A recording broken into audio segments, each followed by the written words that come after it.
verder oor Romeine 1. Tot nou toe het Paulus die gemeente gegroet en toe iets gesê oor sy bediening van die evangelie.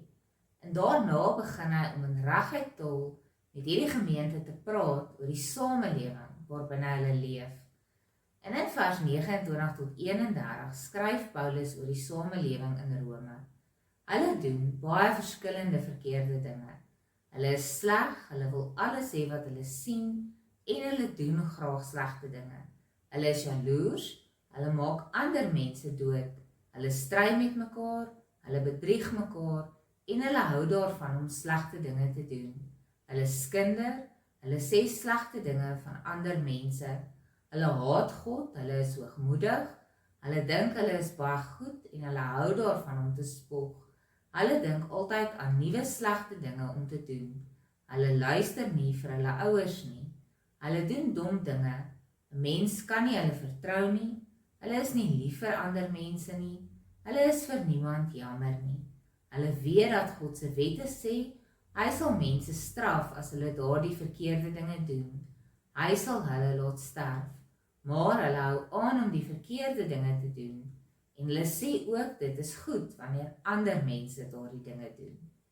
Nou dit is nogal 'n beskrywing van 'n samelewing wat ons regtig bang maak. En dis hoe dit lyk in die hoofstad van die grootste ryk van die wêreld van daardie tyd. Ook as 'n mens in die buitebybelse geskiedenis gaan lees, dan vind jy presies hierdie selfde begrippe. En dis 'n samelewing wat regtig verrot was, sleg was. En dis 'n beskrywing van mense wat hulle self deur geen waardes en norme aan bande wil hê nie, maar net wil doen wat in hulle gedagtes opkom. En dan sê Paulus is die rede vir hoekom hulle lewens so lyk, dat hulle God haat en sleg optree en liefdeloos teenoor ander mense is. En die realiteit is dat elke enkele een van daardie dinge ons ook vandag op sosiale media kan lees of in enige vorm van die media.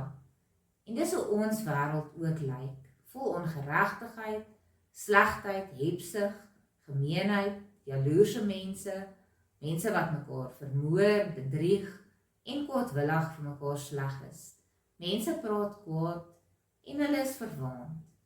Dit is vandag mense wat kwaad uitdink, wat ook ongehoorsaam is, ook onbetroubaar is, ook liefdeloos is. En dit is nie hoe kinders van God moet lyk nie. Dit is die teenpool van hoe en my en jou lewe daar moet uitsien. En net soos die gemeente in Rome, word ons ook opgeroep om anders te lyk en anders te leef en 'n getuie te wees van God se verandering in mense se lewens. Die geskiedenis vertel ons dat dit presies hierdie soort optrede is wat gespruit het uit 'n haat vir God en 'n liefde vir wat verkeerd is, wat veroorsaak het dat die Romeinse ryk geval het. Geen samelewing kan op die lange duur bly bestaan as dit is hoe mense se harte is nie. Mag ons ook vandag wys hoe lyk die liefde vir God en die gehoorsaamheid aan sy wil, sodat ons ook vir hierdie wêreld 'n goeie getuie kan wees van wat God van sy mense verwag.